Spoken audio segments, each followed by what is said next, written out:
Eh bien bonjour à toutes et à tous, c'est la sixième fois que je fais cette vidéo, que ça prend 30 minutes et que je dois enregistrer, mais bon frère, nique sa mère, j'ai besoin de partager mes idées aujourd'hui. On va parler d'agent IA, on va parler concrètement, c'est quoi un agent IA, parce qu'en fait sur internet il y a beaucoup genre, d'informations qui circulent dans tous les sens, il y a des termes qui sont surchargés, c'est-à-dire qu'on leur met 18 définitions. Aujourd'hui l'idée c'est que je vous explique en fait concrètement c'est quoi de manière très simple, vraiment aller aux bases des définitions et que idéalement vous en tirez quelque chose. Moi j'en parlais avec ma famille hier et j'en parlais avec un ami il y a pas longtemps et justement j'étais assez étonné qu'il y a beaucoup de gens qui sont vraiment pas dans ces informations par rapport à l'IA et c'est vrai que j'ai du mal à me rendre compte parce que moi je travaille avec ça tous les jours donc forcément ça me paraît logique mais voilà, je me suis dit que j'allais faire une vidéo et que peut-être ça pourrait aider les gens dont je viens de parler, potentiellement d'autres personnes. Ok, on va commencer par redéfinir c'est quoi un agent. Parce que là maintenant, si je vous demande de définir c'est quoi un agent, vous pouvez me répondre. Si vous voulez mettre en pause, essayez de faire une définition. Il y a la définition à l'écran, mais la lisez pas. mais ok, supposons que vous avez mis en pause la vidéo, que vous avez votre définition en tête. Moi, je vais donner la mienne. C'est que l'agent, en fait, c'est un logiciel qui est un composant différent de l'IA. Et en fait, ça permet à l'IA d'interagir avec le monde externe. Donc par exemple, c'est permettre à l'IA de faire une recherche Google. C'est permettre à l'IA d'écrire un fichier sur votre PC. C'est permettre à l'IA plus spécifiquement de refaire une recherche Google, c'est d'accéder aux données de Météo France et de vous donner la météo. Donc voilà, c'est ça concrètement un agent, c'est principalement donner des outils à votre IA pour qu'elle devienne plus puissante. Et c'est également des outils pour vous, pour que quand vous utilisez l'IA, ça peut être un peu plus simple. Donc par exemple, c'est l'utilisation des fameux skills. Donc en fait, vous mettez derrière une grosse instruction que vous avez en tête, vous la sauvegardez derrière un nom de code, et vous faites slash ce nom de code, et donc ça va faire apparaître cette instruction. Donc c'est comme si vous faisiez copier-coller d'un prompt, en fait, c'est l'équivalent. Sauf que l'IA, en fait, elle peut charger automatiquement les skills, donc c'est assez intéressant de faire ça par les agents. Donc voilà, c'est ça un agent, c'est un logiciel qui cherche à améliorer, qui cherche à vraiment à améliorer les prompts que vous envoyez, et de plein de manières. Et principalement par les outils. Et on va voir ça, c'est que, par exemple, ChatGPT, donc c'est devenu très populaire je sais pas, vers mars 2023, je crois que c'était là où c'était le plus mainstream. Et en fait, à ce moment donné, ChatGPT c'était purement et simplement de l'IA. C'est-à-dire qu'en fait, elle avait même pas un truc pour aller faire des recherches Google.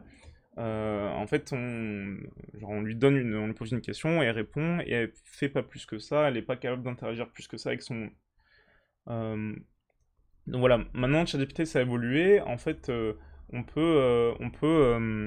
avec l'IA, on peut justement faire qu'elle interagisse avec le monde. Elle peut faire des recherches Google. En fait, voilà, justement, on peut même aller très concrètement sur ChatGPT. Et je lui avais demandé tout à l'heure, est-ce que tu peux me dire c'est quoi les outils que tu as? Donc elle m'a dit faire des recherches sur le web, analyser des fichiers, créer des documents, voilà. Ça, c'est typiquement les choses qu'on retrouve qui sont spécifiques dans un agent, c'est qu'en gros, on est en train de dire à l'IA, ok, voilà, maintenant tu peux faire ça. Donc voilà, c'est ça un agent, concrètement. Il y a plein d'agents, il y a Claude Code qui est fait par Anthropic, donc les modèles de Claude, comme j'ai dit. Moi, je déteste Anthropic, donc je conseille pas ça volontairement, mais je pense que c'est un peu comme Apple, c'est-à-dire que c'est un peu je sais pas, le monsieur, enfin, produit pour tout le monde comme agent, donc en mode si jamais vous n'êtes pas trop fan, vous n'êtes pas trop fort en tech, ou alors vous n'avez pas trop de temps à accorder à la mise en place de votre agent, dans ce cas-là, je vous conseille d'utiliser Cloud Code parce que c'est probablement le meilleur sur le marché. J'en parlais avec un pote tout à l'heure, donc il me parlait de Odysseus. Odysseus, c'est un agent qui a été fait par PewDiePie, donc un youtubeur qui a 100 millions d'abonnés. Et en fait, pareil, lui, c'est pas trop un mec tech, et je trouve ça extrêmement drôle qu'il ait créé son propre agent avec de l'IA. Et en fait, dans l'agent, il y a des outils comme par exemple pour accéder à ses mails, faire des réponses automatiques, on peut mettre son calendrier, voilà. Et enfin, moi j'utilise une solution qui s'appelle OpenCode, et OpenCode c'est un agent qui est spécialement fait pour les développeurs. Donc moi je suis un développeur informatique, et donc forcément ça m'arrange parce que en fait, c'est une solution très simple, et en fait elle a tout ce que je demande sans en proposer trop. Donc voilà, on va revenir dessus parce que il y a des réflexions à se faire quand on cherche son agent. Mais généralement, il faut se dire, voilà, moi je vais choisir un format d'IA spécial, un modèle d'IA spécifique, et j'ai le droit de choisir un type d'agent spécifique en fonction de mon besoin. Ok, donc c'est cool de savoir il y a quoi comme agence sur le marché. Maintenant, la question qu'on peut se poser, bah, c'est comment ils marchent concrètement. Et en fait, on va retourner déjà sur cet exemple de 2023, où en fait, on demande par exemple en 2023 à ChatGPT, ok, est-ce que tu peux me dire c'est quoi la météo aujourd'hui? Et l'IA va dire, ok, désolé, j'ai pas la météo parce que j'étais entraîné sur des anciennes données, donc forcément j'ai pas celle d'aujourd'hui. Qu'est-ce que tu me racontes? Ok, donc comment est-ce qu'ils sont revenus à résoudre ce problème? Eh bah, tout simplement, on lui permet d'interagir avec le monde extérieur encore une fois, et ça veut dire par exemple d'autres systèmes, donc par exemple les systèmes de Google, donc elle peut faire une recherche sur Google, taper la météo. Donc là on va plutôt parler de Météo France, on n'a qu'à dire que on va lui donner les outils pour interagir avec Météo France. Et donc voilà à quoi ça ressemble plus concrètement maintenant. On est en train de dire, ok, entre l'agent, l'IA pardon, et l'utilisateur, on est en train de mettre un agent, et cet agent il dit à l'IA, ok, si tu veux l'IA, madame l'IA, tu as accès à ces outils, tu as un accès à un outil météo, tu as accès à un outil météo, et si tu l'appelles, en fait, je vais te donner c'est quoi la météo d'aujourd'hui. Donc, évidemment, c'est l'IA Météo France, donc pareil, Météo France, ils ont leur propre système, mais l'idée, c'est que c'est l'agent qui permet de faire cette passerelle entre ces deux systèmes, pour l'IA. Donc voilà, si on retourne sur l'exemple de prompt, à quoi ça ressemble, l'utilisateur demande c'est quoi la météo, l'IA elle est consciente qu'elle a ces outils, pareil c'est rajouté donc on le voit pas ici, hein, mais en fait il faut se dire qu'il y a un prompt secret qui dit à l'IA voilà c'est que ça tes outils, tu peux les appeler si tu veux. Donc l'IA elle est consciente de ça, elle va dire ok j'ai ces outils, bah je vais chercher alors. Et là elle écrit à l'agent, elle le dit à l'agent ok j'ai besoin d'appeler ces outils, donc je vais appeler l'outil météo. Et l'agent, du coup, il va faire la requête chez Météo France, et il va dire, ok, bah, il fait 56 degrés, on est en 2035. Donc l'IA, elle fait une réponse, elle est en mode, ouais, 56 degrés, bonne chance, quoi. Donc voilà, c'est un exemple de un échange depuis l'IA vers l'agent pour accéder à Météo France qui répond à l'agent, et l'agent qui injecte la réponse en tant que prompt à l'IA, comme ça l'IA vous donne une réponse. Voilà, donc j'espère que c'est clair, n'hésitez pas à revenir sur la vidéo si jamais ça l'est pas, sinon c'est que j'ai fait une mauvaise explication, mais je pense elle est assez simple pour la plupart d'entre vous. Mais voilà, c'est ça concrètement un agent et donner des outils à un agent. Il y a plein d'autres composants en agent, comme par exemple les skills. Les skills en fait c'est quoi? C'est imaginons que vous avez un énorme prompt qui est sacrément gros. C'est un process que vous faites assez souvent. Bah, en fait, vous le mettez derrière un nom de code. Et donc, soit vous pouvez l'appeler explicitement, vous faites slash, je sais pas, slash météo. Et donc, du coup, ça va charger le prompt que vous aviez en tête. Et l'IA elle va automatiquement faire ce qu'il y a dans le prompt. Ou alors, vous allez juste dire météo. Et l'IA elle est consciente quand ce skills existe, le skill météo existe. Donc, elle va aller le charger volontairement.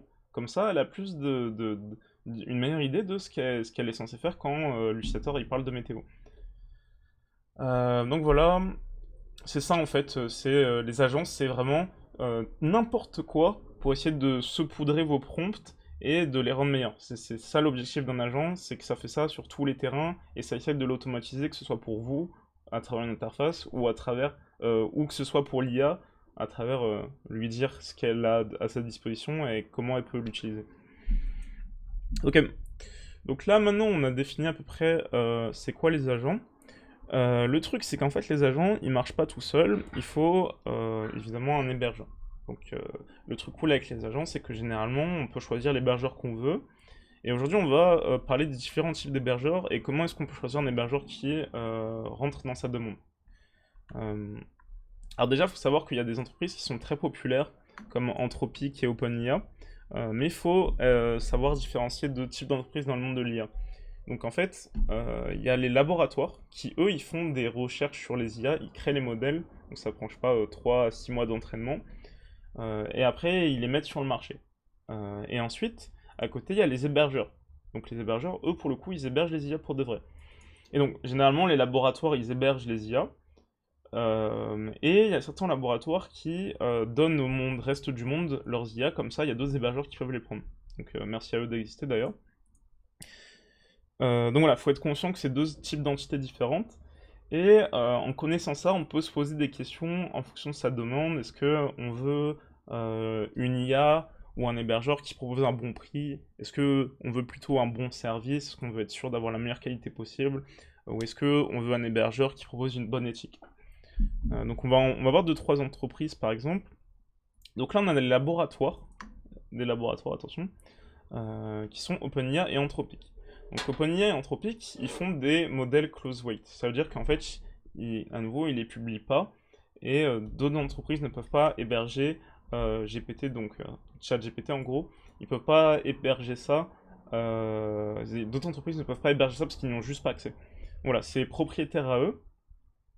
À la différence des laboratoires OpenWeight. Donc OpenWeight, il y a DeepSeek par exemple qui est une entreprise chinoise qui offre des modèles qui sont OpenWeight et que donc du coup d'autres entreprises peuvent héberger pour vous. Donc si on veut, en fait, on pourra avoir une entreprise française demain s'ils ont les ressources et ils peuvent prendre les modèles de DeepSeek et les héberger en France. Comme ça, ceux qui ont peur de la Chine, en fait, vous n'êtes pas en Chine, vous êtes en France. Ça permet d'avoir cette liberté dans le monde. Et enfin, il y a les passerelles, et les passerelles, en fait, ce sont, en gros, c'est une intermédiaire entre l'utilisateur et l'hébergeur, et en fait, ça permet de créer plusieurs choses, dont le fait que vous pouvez avoir un coût réduit sur vos demandes d'IA, parce qu'ils ont des montages financiers qui permettent ça, ou alors, vous pouvez facilement changer de modèle, c'est-à-dire qu'en fait, là, on a Opus et GPT qui sont d'Anthropic et OpenIA, deux entreprises différentes, mais à travers un seul abonnement, donc celui d'OpenCode par exemple, qui offre le service d'une passerelle, et vous pouvez accéder aux deux et vous pouvez changer comme vous voulez. Je sais qu'il y a des gens qui regardent la vidéo qui utilisent Mammut, c'est l'équivalent. Mammut en fait c'est une passerelle et vous permet d'accéder à plusieurs IA. Donc voilà, maintenant sur les IA en elles-mêmes, il faut se dire par exemple chez Anthropic, Opus, il coûte très très cher. Mais il performe très bien. GPT c'est un peu la même histoire. DeepSeek il performe un peu moins bien, mais il coûte pas du tout cher, il est presque gratuit à ce stade, pour une IA en tout cas. Donc voilà, ça dépend de ce que vous voulez faire à nouveau. Comment est-ce qu'on peut savoir quelle est l'IA parfaite? En testant tout simplement. Et en secondo, il y a des tests comme model.dev. Donc les sites dont je parle, je les mettrai dans la description. Qui, par exemple, donne le prix d'une IA. Donc, par exemple, si je tape Opus 4.8, on voit ici les prix de génération. Attendez, on va voir déjà la liste d'hébergeurs. On voit la liste d'hébergeurs. Je vais retrouver ça. Ok, bon, bref. On voit la liste d'hébergeurs et on voit les prix que les hébergeurs demandent. Donc en gros, là, c'est le 5 € pour 1 million de tokens, on n'a qu'à dire de caractères. C'est un peu différent, mais bref. On n'a qu'à dire 1 million de caractères, ça va vous coûter 5 € total. Et 1 million de caractères à générer de la part de l'IA, ça va coûter 25 €, ce qui est plutôt cher parce qu'en vrai, on atteint très vite ce genre de chiffres. Donc voilà, et si je vais chercher un modèle un peu moins cher, comme DeepSeek, dans ce cas-là, on est dans les centimes. Donc à nouveau, ça dépend c'est quoi votre demande. Là par exemple, il y a des hébergeurs qui font payer un peu plus cher. Donc voilà, ça dépend l'hébergeur, tout ça. Donc moi j'ai pas vraiment un go-to recommendation, mais voilà, c'est le genre de site que vous pouvez utiliser. À nouveau, si vous n'aimez pas vous prendre la tête, dans ce cas-là, je vous conseille de vous orienter vers OpenIA et Anthropic. Donc évidemment, ce sont les plus chers, mais ils offrent généralement de bons services. Ok, quoi d'autre? On va faire un framework justement pour essayer de choisir son, son agent et l'IA qu'on veut. Donc ici j'ai ma liste d'agents et on va se dire, ok, on va se mettre dans la peau d'un petit développeur qui s'appelle Mathis par exemple et qui a envie de faire attention aux données qu'il donne et qui a un petit budget, donc par exemple 10 € maximum par mois dans l'IA. Dans ce cas-là, en tant que développeur, sur les agents dont on a parlé tout à l'heure, il y en a plein d'autres, hein, mais sur les agents dont on a parlé tout à l'heure, on a Claude Code, Odysseus et OpenCode. Et OpenCode, c'est probablement le meilleur pour ce qui est côté développeur. Donc moi je vais choisir comme agent OpenCode. Maintenant pour choisir l'IA, bah, dans ce cas-là je vais essayer de trouver quelque chose de pas très cher. Donc là on a vu sur le site juste avant que DeepSeek bah, c'est généralement moins cher que Opus, et donc c'est aussi moins cher que GPT. Donc moi je vais choisir d'utiliser DeepSeek comme IA parce que voilà elle a de bons résultats et elle coûte pas très cher. Donc ça va dans mon forfait. Et enfin, est-ce que je vais choisir quoi comme hébergeur? Je pourrais le prendre chez DeepSeek s'ils hébergent. Je sais même pas s'ils hébergent d'ailleurs, mais on pourrait le voir. En tout cas, je sais que OpenCode, à nouveau, ceux qui offrent l'agent, ils ont aussi un service de passerelle. Et donc, du coup, bah voilà, je pourrais décider de passer par la passerelle de OpenCode pour accéder à DeepSeek, le modèle DeepSeek. Un autre exemple. Je suis Respo communication client, j'ai besoin d'automatiser mes documents, j'ai un gros budget, voilà, c'est une sorte de PME ou une plus grosse entreprise qui a un gros budget. Bah, moi, ce que je conseillerais personnellement, ce serait d'utiliser Claude Code, voilà, je pense que c'est un très bon outil. Pourrait utiliser Odeus si pareil, c'est pour automatiser des mails, tout ça. Moi, je conseille pas trop parce que Odeus, comme je l'ai dit tout à l'heure, bah, en fait, c'est un peu un logiciel qui est un peu complexe et en plus, ça, la mise en place, elle est pas facile. Donc si jamais vous n'êtes pas trop fan vous n'êtes pas trop fort en tech, bah, c'est très difficile à mettre en place. Claude Code c'est très simple comme solution. Bon, le délire de Claude Code, c'est que si je me trompe pas, parce que j'ai pas trop utilisé ce logiciel, c'est qu'en fait il vous oblige d'utiliser bah, les outils de Claude. Donc à nouveau l'entreprise qui est derrière c'est Anthropic, donc en fait vous êtes un peu obligé d'utiliser bah, l'hébergeur Anthropic. Vous pouvez choisir les modèles, mais du coup par exemple vous pourrez se dire vous prenez le modèle Opus 4.8 qui à nouveau coûte bien plus cher que DeepSeek, mais qui fournit un travail qui est plutôt bon. Enfin, si vous voulez essayer de comparer bah, les différents modèles, à quel point ils sont bons dans un domaine ou d'autre, vous pouvez aller sur internet et vous tapez, je sais pas, benchmark IA, IA pardon, et voilà, il y a plein de sites pour essayer de trouver des benchmarks. Moi j'aime bien aller sur ce site OpenRoute, et par exemple je vais comparer... Attends, on va attendre si ça charge. Je vais comparer un modèle que j'aime bien, un nouveau DeepSeek Pro. Et je vais comparer avec, on a dit quoi, Opus. Opus. Donc là, vous pouvez le voir, il y a une gigantesque liste de modèles. Il y a plein de laboratoires qui travaillent sur ça. Mais là, on va comparer ces deux modèles. Et là, on peut voir bah, la différence de prix. Donc c'est 10 fois moins cher ici. Donc moi, ça m'arrange. Mais maintenant, si on va regarder le score bah, sur leur fameuse intelligence, à quel point ils sont bons dans l'agentique et coding. Donc en fait, ce sont des tests automatiques qui permettent de un peu scorer les IA, à quel point elles sont bonnes. Est-ce que ça veut tout dire? Non, vraiment pas. Mais c'est une bonne idée pour avoir une estimation rapide. Ce qui compte, c'est que vous testez, vous vous assurez si ça marche bien dans votre contexte.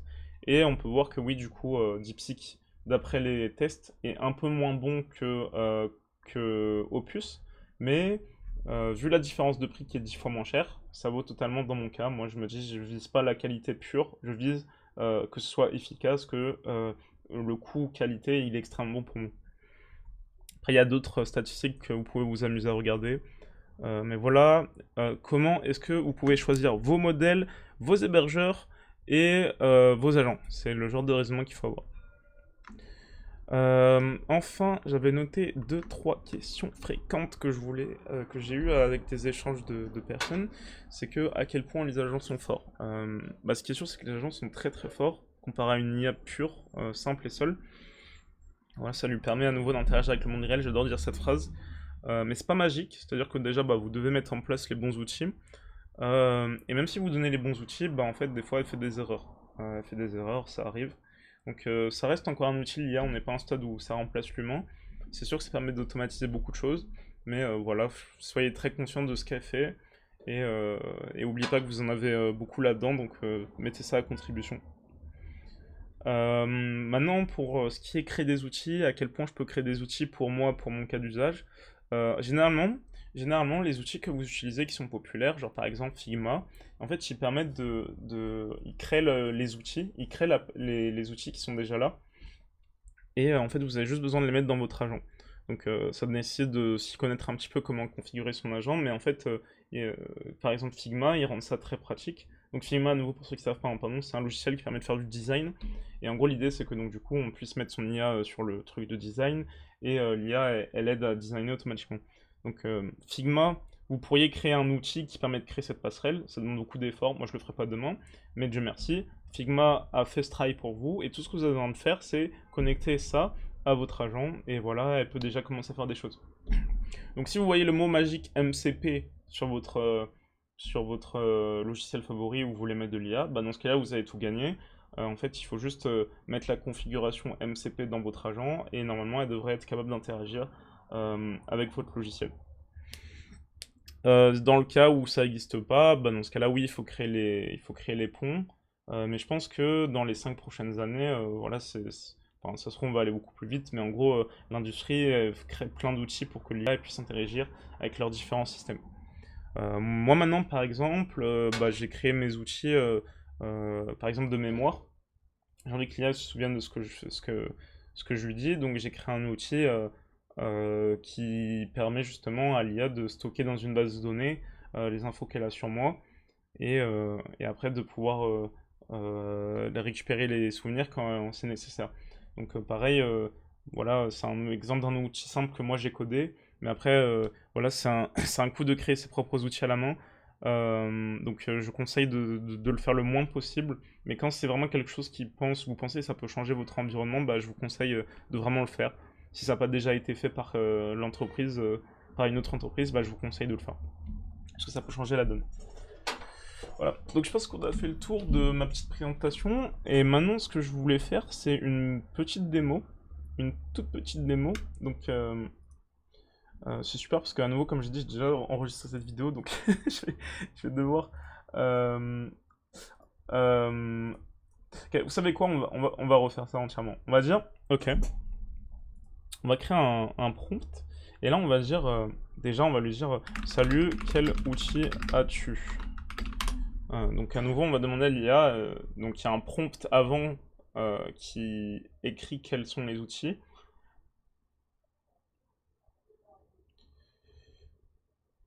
Oh là là, j'ai mal écrit, je crois. Ah non, c'est bon, voilà, c'est ça. Elle est en train de lister les outils. Elle a dit, j'ai accès à Bash, j'ai accès à Firecrawl. Et moi, le plus important, c'est que je vois qu'elle a accès au CRM20. Donc le CRM20, c'est le logiciel que vous voyez là. Et en fait, c'est un logiciel donc un, un Client Relation Manager que moi j'utilise pour bah, gérer les clients que je vais contacter, parce que voilà, je travaille sur une agence web en ce moment. J'ai besoin de gérer un gros flux de clients, donc j'utilise un logiciel comme ça.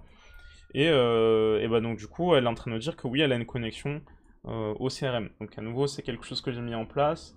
Si on va dans les options du CRM, on va aller dans IA.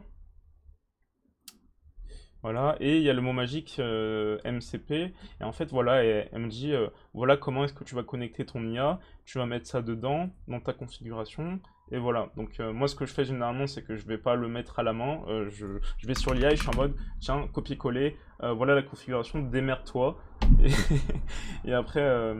et après, elle m'aide à mettre en place. Donc voilà, ça peut être, quand c'est déjà bon pour vous, quand c'est déjà mis en place, c'est assez facile de le faire. Donc n'hésitez pas à regarder si vos logiciels, ils intègrent pas ça déjà de base. Ok, donc je suis en train de dire qu'elle a un accès à mon CRM. Ok, bah moi je vais lui dire, ok, super, peux-tu rajouter une identification de l'entreprise Apple, mais là, en identifié, mets son site, et c'est tout. Parce qu'elle peut enregistrer beaucoup d'informations, moi j'ai beaucoup d'informations, mais là je veux pas qu'elle fasse l'effort de rechercher des informations sur Apple, je veux juste qu'elle le mette dans le CRM, comme ça on a un exemple aujourd'hui. Super, merci beaucoup le camion. Mais en gros, typiquement, moi ce que je fais généralement, c'est que je prends des gros blocs de 20 entreprises, et bah, je laisse l'IA travailler dans son coin bah, pour choper les informations sur les entreprises, pour choper des numéros de téléphone. Et moi, ça me fait gagner un temps, mais complètement fou, quoi. Genre, au lieu de. Enfin, ça me demande 30 secondes d'effort de ma part, alors qu'en vrai, ça m'aurait demandé 2 à 3 heures d'effort à la main. Donc, comment on va chercher Apple? On va chercher Apple là. Tom Cook. Voilà, elle a rajouté le client Tom Cook. Et, Et voilà, en fait, elle a rajouté dans mon CRM Apple. Donc si j'ai envie, je vais appeler Apple demain et je vais leur dire, en fait, je m'appelle Mathis, moi je propose des services un peu de fou, donc il faut collaborer avec moi. Mais voilà, c'est la preuve qu'en fait, depuis là, vous pouvez interagir avec vos autres logiciels. Je pourrais lui demander de faire autre chose, à en supprimer, tout ça, mais voilà la chose. Voilà la chose. On a vu ça, on peut aussi également parler des skills. Alors les skills, comme je l'ai dit tout à l'heure, en gros c'est une instruction que vous avez mis derrière un nom de code. Et moi généralement, comme je vous ai dit, ça m'arrive d'essayer de identifier 20 entreprises à la fois. Donc ce que j'ai fait, c'est que j'ai créé un skills, donc Web Agency Prospect, où en fait, du coup, je fais ça. Et après, je mets un gros format de données où il y a une vingtaine d'entreprises. Et l'IA, elle va travailler dans son coin pour essayer de choper le plus d'informations dessus et me les donner à moi. Donc, donc voilà, d'ailleurs, si je fais entrer, on voit, boum, ma commande elle s'est transformée en un gros prompt. Donc à nouveau, c'est bien ça que je dis, c'est que l'agent, concrètement, c'est vraiment un moyen d'améliorer comment bah, vos prompts sont faits, quoi. À la fin, un agent, c'est juste quelque chose qui ajoute du texte dans vos prompts. Même les outils, tout ça, c'est ça qui fait ça. Aussi, je peux demander, euh, peux-tu charger le skill oups, Web Agency? Parce qu'en fait, pareil, si vous parlez d'un sujet qui est proche d'un skill, elle va le charger elle-même. Elle peut le charger elle-même. Et du coup, bah, elle aura une mise en contexte de vos outils. Enfin, du skills en particulier, de votre instruction. Voilà. Maintenant, elle sait ce que c'est. Et elle est en train de dire, est-ce que tu veux lancer un batch papers? Donc c'est là où je chope mes entreprises. Est-ce que tu es prêt à prospecter, enfin identifier 20 entreprises à la fois? C'est ça qu'elle est en train de me demander. Parce qu'elle a lu les instructions. Donc voilà, on a vu moi comment j'utilise mes outils. Là, moi j'ai une version de OpenCode dans mon navigateur, je l'héberge sur mon serveur. Donc ça veut dire que je peux y accéder depuis n'importe quelle machine. Voilà, je mets un petit mot de passe et je me connecte. J'ai également sur mon téléphone une application. Pareil, je l'ai pas codée, j'ai utilisé l'IA pour la coder. Mais ouais, du coup, c'est OpenCode sur le téléphone. Il y a un agent par terminal d'OpenCode que moi je suis tous les jours. Pardon. Pardon. Donc il faut savoir que des fois moi je me connecte à mon serveur à distance, il n'y a pas d'interface graphique, donc je suis obligé de passer par un terminal. Bah, c'est une forme d'agent, voilà, par le terminal je peux avoir un agent. Là on a vu un agent visuel, ça marche très bien. Et voilà, donc en fait on peut avoir les agents sur son PC ou chez un serveur, ça dépend ce que vous voulez faire. Là c'est un peu plus technique parce que ça demande savoir, bah, ça demande de s'y connaître en réseau et en machine. Donc là je vous laisse faire vos recherches tout seul pour le coup. Mais moi en tout cas si vous voulez ma disposition, moi j'ai OpenCode, j'ai mon agent OpenCode qui tourne sur mon serveur. Ah, pardon, il est là. Mon serveur. Voilà, j'ai mon agent qui tourne sur mon serveur. Moi, j'y accède depuis mon téléphone ou mon PC. Et bah, j'utilise OpenCode comme passerelle pour accéder, pour avoir accès à l'IA. Et pareil, elle a accès à mes outils. Je peux lui demander c'est quoi mon calendrier, enfin tout ça. Bref, elle a accès à les outils que je lui ai donnés. Et moi, je suis très heureux de travailler avec. Donc voilà, je pense qu'on a vu à peu près tout ce que je voulais dire. Écoutez, cette vidéo elle était pas très facile à faire. Je crois que aujourd'hui j'ai dû filmer 3 heures parce que parce que l'audio il a fait que partir en couille et que j'ai beaucoup changé le script. J'espère que c'était clair. À nouveau, c'est beaucoup de choses, c'est beaucoup de concepts, savoir comment ils se mélangent entre eux. Mais c'est juste déjà si vous avez les concepts principaux sur cette page de bah il y a différents types d'agents et que ça répond à différents besoins et que donc du coup vous pouvez choisir les agents. Bah, c'est déjà énorme, c'est déjà pas mal. Si vous comprenez qu'il y a des outils, c'est le plus important, parce que vraiment c'est ce qui change la donne chez les agents.